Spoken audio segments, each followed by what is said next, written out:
Welcome to PR Learning Lab. My name is Simran Naudiyal, and today in this video we are going to take a look at Adobe Premiere Pro CC. Before I start, I kindly request you to please subscribe to our channel and hit the bell icon to get notifications. In this series, we will be starting from the very beginning. Before starting Premiere Pro, you should know about Premiere Pro software. So, what is Adobe Premiere Pro CC? Adobe Premiere Pro CC is a timeline-based video editing software. Premiere Pro is a widely used software applications for video editing.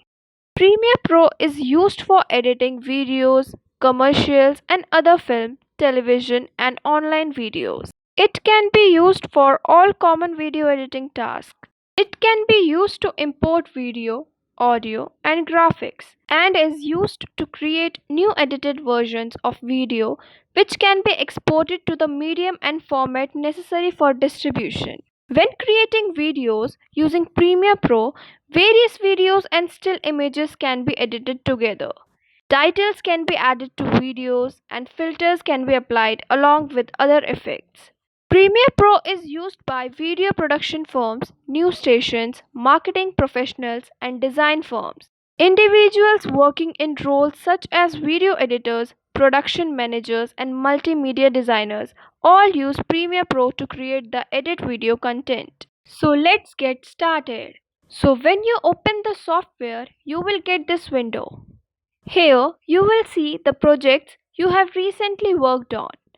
You can open them from here by just clicking on them. From here you can create a new project.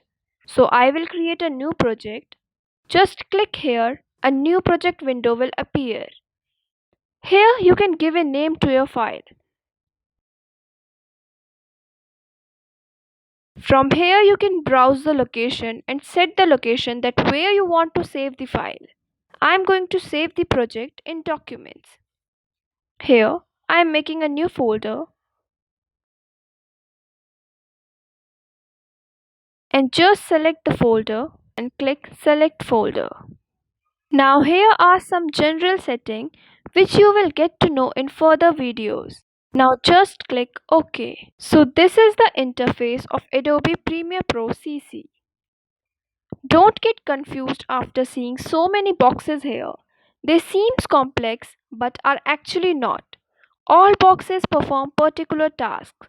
So this is your project window. In project window, you import your footages. Footages means videos or images or audio files. It is very simple to import files. Just double click here and from here you can select any of your file and click open. The file has been imported. You can preview this. Just double click here and you can see the clip in source window. You can also play this here. Source window is used to also cut the clip. For example, if you want to cut the last part of the video, you can do that. Just drag the cursor and click on Mark Out option. And if you want to cut the starting part of the video, just drag this cursor and click on Mark In option. Like this. Now you can bring the video here in the timeline. Just drag and drop. Like this. This is the timeline. Where you can see the full sequence of the videos is called timeline. Now this is your program window. The program window shows the final result of that editing you do in the timeline. So this was a quick introduction about the software. In the next tutorial, you will be learning more about the interface of Premiere Pro. Thank you for watching. Please like, share and subscribe to our channel.